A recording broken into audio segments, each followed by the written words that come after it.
On est toujours très, très heureux de découvrir des artistes et de pouvoir les mettre en valeur sur nos ondes. Et c'est le cas d'une artiste que j'ai eu la chance de découvrir récemment. Elle s'appelle Annabelle Fauve, vient de lancer un album et je suis extrêmement heureux de pouvoir lui jaser ce matin. Salut Annabelle, comment vas-tu?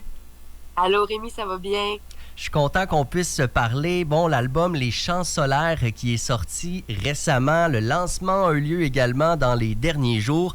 Mais juste avant de parler de ta musique, Annabelle, j'ai envie de parler un petit peu de ton mode de vie parce que pour avoir parlé à des gens un peu près de toi, j'ai l'impression que ton quotidien des dernières années n'est peut-être pas le quotidien de tous les gens qui nous écoutent ce matin.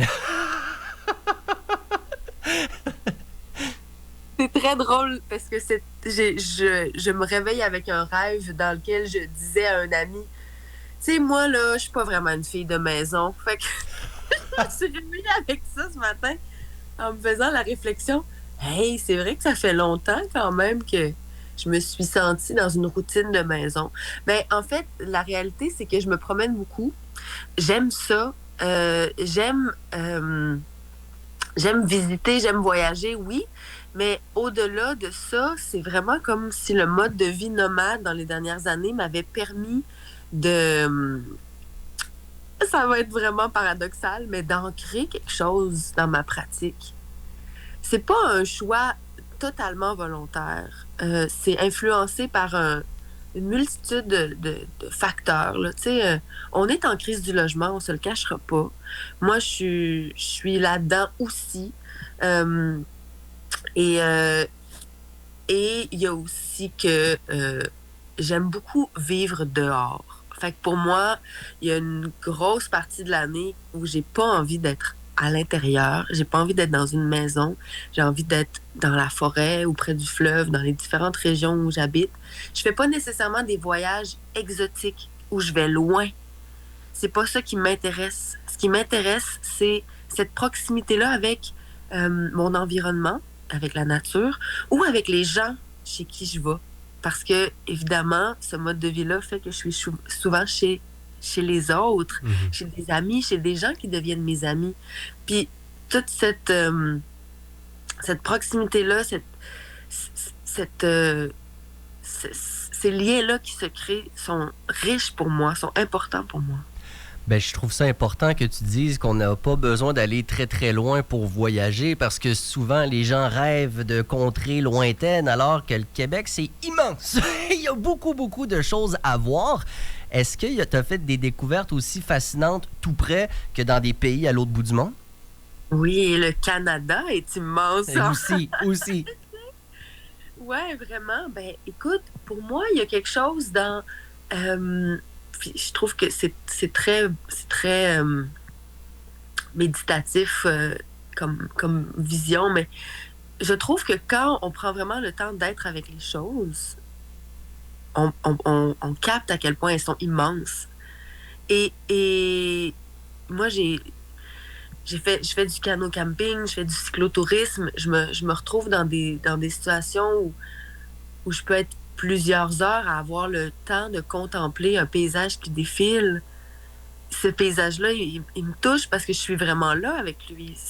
Quand on voyage puis qu'on s'en va dans des pays nouveaux, avec des gens qui parlent pas la même langue que nous, avec des paysages qu'on n'a jamais vus, on est comme tellement disponible. On est tellement ouvert, on a tellement le goût de ça qu'on est en grand oui. Mais ça, là, c'est pas parce qu'on est à l'extérieur puis à l'étranger, c'est parce qu'on est disponible. Si on peut pogner ce poste-là dans notre vie ici, on peut vraiment voir plus loin et avec un autre regard ce qui nous entoure. Après, je pourrais te dire que l'été passé, j'ai fait un voyage de vélo sur la Côte-Nord puis à Terre-Neuve, puis j'ai vu des paysages hallucinants. C'est à côté, Terre-Neuve, là. C'est pas loin, mais c'est vraiment un autre univers. C'est un autre monde.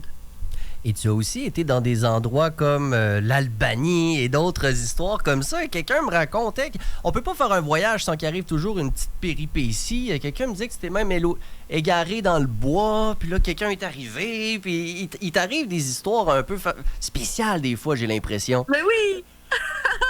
C'est ça! Mais oui! Ben, je pense que tout ça forge aussi une certaine disponibilité au monde parce que après le voyage, quand on est en voyage d'aventure, il arrive toutes sortes de choses. Puis ce que tu as entendu, ben, c'est l'histoire de voyage que je raconte dans les champs solaires. C'est mon aventure de vélo en Albanie. Ouais, en 2023. Qu'est-ce qui s'est passé pendant ce voyage-là pour les gens qui écouteront la chanson plus tard, peut-être, mais qui, sur le coup, se disent qu'est-ce qui s'est passé en Albanie, là? C'est passé en Albanie. D'ailleurs, la chanson Refuge, je l'ai écrite après mon voyage de vélo dans les Balkans. Ben écoute, c'est une histoire. Il faut venir voir le spectacle là, pour avoir l'histoire au complet, mais je me suis perdue dans la montagne en Albanie.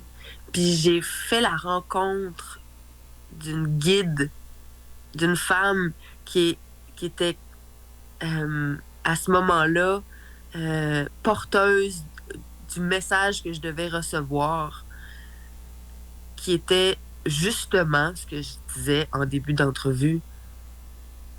Il y a quelque chose à l'intérieur de toi qui fait que tu ne seras jamais perdu. Faut qu'à un moment donné, tu t'arrêtes de chercher à l'extérieur, puis que tu rentres. Parce que le voyage intérieur, ça existe aussi. Ah, effectivement. Et des fois, il était peurant, le voyage intérieur, mais au moins, il est gratuit. Mais il est très épuisant des fois, on peut comprendre. Annabelle Fauve, donc, toutes ces expériences-là de ton mode de vie, se traduisent dans l'art multidisciplinaire, mais dans ce cas-ci, on parle de ton album Les Champs solaires. Comment tu décrirais un champ solaire? Mais comme le dirait Sherpa, un champ solaire, c'est un champ qui rayonne, c'est un champ qui guide. Pourquoi solaire? Ben déjà, c'est en relation intime avec mon nom d'artiste qui est Annabelle Fauve. Tu sais, fauve, c'est aussi une couleur. C'est une genre de teinte orangée, ocre. Tu sais, on peut penser à la lumière de fin de journée en automne. Tu sais. Les champs solaires, qu'est-ce que ça veut dire? Mais pour moi, c'est vraiment des reminders.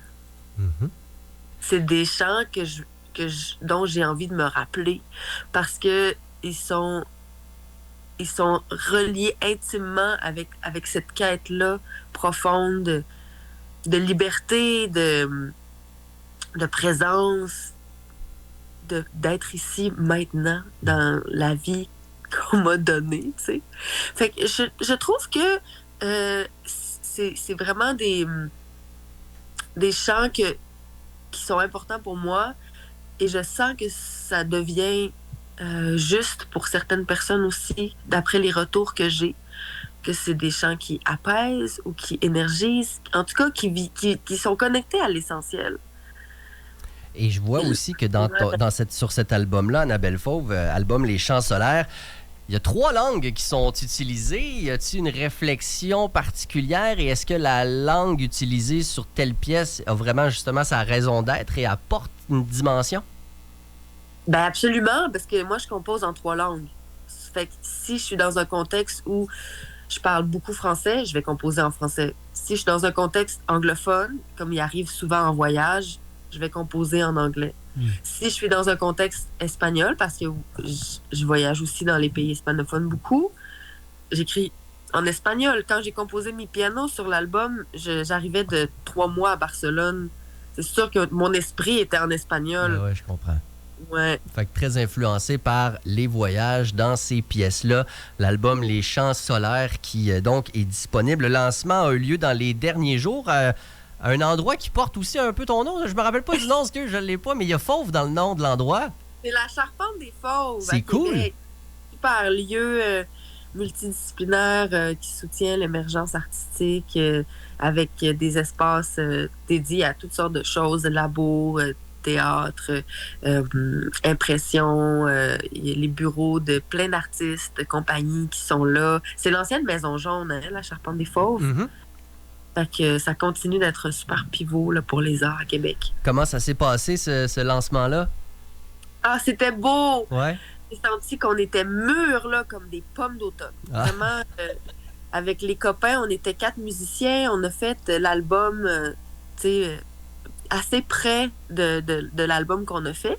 Moi, cet été, j'ai fait des concerts aussi en solo et en trio, mais là, le lancement, on était vraiment quatuor, puis ça s'est super bien passé. Je pense vraiment que on était on était juste Ouais. Ça, c'est très satisfaisant pour un artiste. C'est comme c'est le plus important. Après, les gens qui étaient là, c'est super. L'accueil de la Charpente, c'est vraiment super. Mais artistiquement, là, c'était savoureux. Ben, s'il y a des gens qui ont manqué ça puis qui se disent j'aimerais ça entendre Annabelle Fauve, la voir en concert, etc. As-tu déjà des événements qui sont à l'horaire? Faut me suivre, il faut me suivre. Là, je prends un petit repos. Moi, je suis aussi médiatrice culturelle. Je m'en vais faire des petits concerts pour les enfants, là. Ah, tu t'en vas dans quel coin?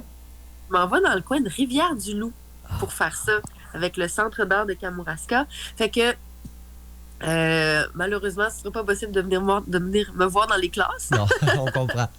Et Annabelle Fauve, c'est possible de me suivre pour savoir les prochains événements. On va surveiller ça de très très près. Annabelle Fauve qui vient donc de présenter son album Les Chants solaires. On va se laisser avec ta chanson Refuge. T'en glissais un mot justement. Tu l'as écrite au retour d'un voyage. Oui, c'est magnifique comme histoire parce que quand je suis revenue des Balkans, j'étais hébergée chez mon amoureux de l'époque, qui est maintenant un grand ami. Et c'est un Iranien qui joue plein d'instruments, vraiment que moi je connaissais pas, comme le tar ou le setar ou voyons, il y en a qui me manquent. Mais tu sais, des instruments qui avaient une sonorité qui m'inspirait, puis j'ai dit mais Rachid, il faut absolument que je compose des chansons pour qu'on joue ensemble. Puis j'ai composé Refuge comme en à peu près 2 heures. Refuge était écrite. Wow. Puis là, je suis arrivée, puis j'ai dit Rachid, OK, qu'est-ce que tu peux faire? Puis il a composé une ligne de tâches pour la pièce. C'est une situation, Rachid, c'est un immigrant qui se promène, donc il n'est pas sur l'album. Mais disons que tout l'album est beaucoup inspiré de notre rencontre. Mm-hmm. On va donc se laisser avec la chanson Refuge d'Annabelle Fauve. Merci beaucoup d'avoir pris le temps de nous partager tout ça ce matin. Ça a été vraiment inspirant. On te souhaite beaucoup de plaisir pour la suite. Merci, ça me fait Merci. plaisir. Bye-bye. 8h12 maintenant. Donc, voici Annabelle Fauve et Refuge sur les ondes de CKIA. J'ai trouvé refuge dans le centre de mes terres, sous ma